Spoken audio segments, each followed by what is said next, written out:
Justice has been served for a BC couple who just had their day in court as the RCMP entrapment of BC couple in legislator bomb plot was just found to be a travesty of justice. This coming from the CBC today.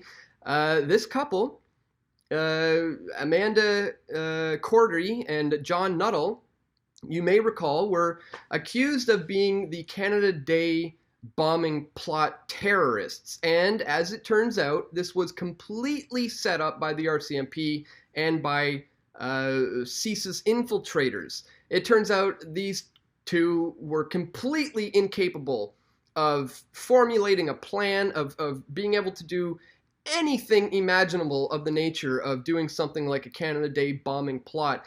It turns out it was completely organized by CSIS. These guys were fully entrapped and set up, and a judge just ruled that that was the case. Now, I don't want to toot my own horn and say I told you so, but look, this is a huge day of vindication for me because I'm going to go ahead and say it. I told you so. Look at this video I released one day after the bombing, July 2nd, 2013, the alleged bombing. And I titled the video, Canada Day Bombing Plot, Foiled Plot, or CSIS Setup. And here we are. We're finding out that, yes, this was completely a setup by CSIS. In fact, if you search my channel and you do a search for Canada Day Bomb Plot, you'll see I have 5 videos that I've released on this topic. Like this one, Canadian Terror Plot Exposed as RCMP Setup. Why is this important? Because there have been a lot of foiled terror plots here in Canada. Let's not forget the Toronto 18, who are planning to blow up the CN Tower. What about the CN Rail terrorists who are planning to bomb a train en route from Toronto to Montreal?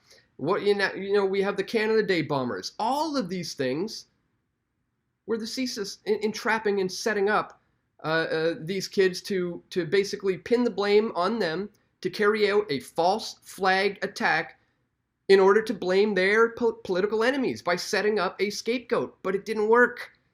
It didn't work this time. A judge ruled that these guys were indeed entrapped. And I hope the RCMP and the CSIS agents involved in this case actually, you know, see jail time for this, because it's an absolute travesty.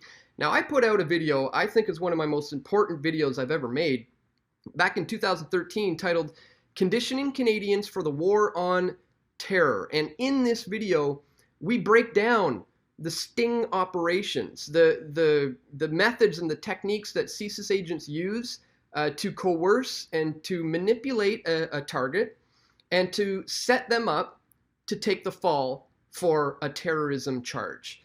And the reason why they do this is because they want to create false flags in the near future and pin them on their political enemy.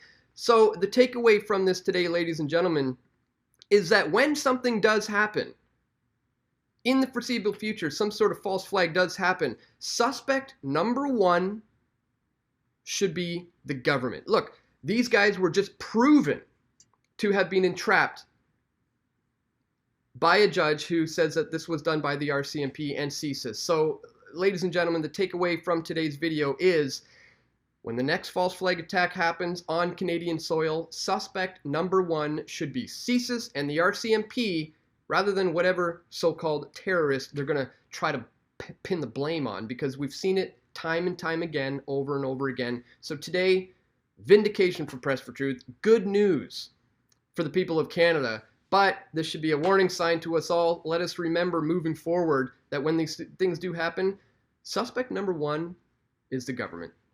Thanks for watching, guys. Be sure to check the links in the description for the source to this video. And stay tuned. We're going to have more video reports coming soon. This is Dan Dix reporting for Press for Truth. We all want truth.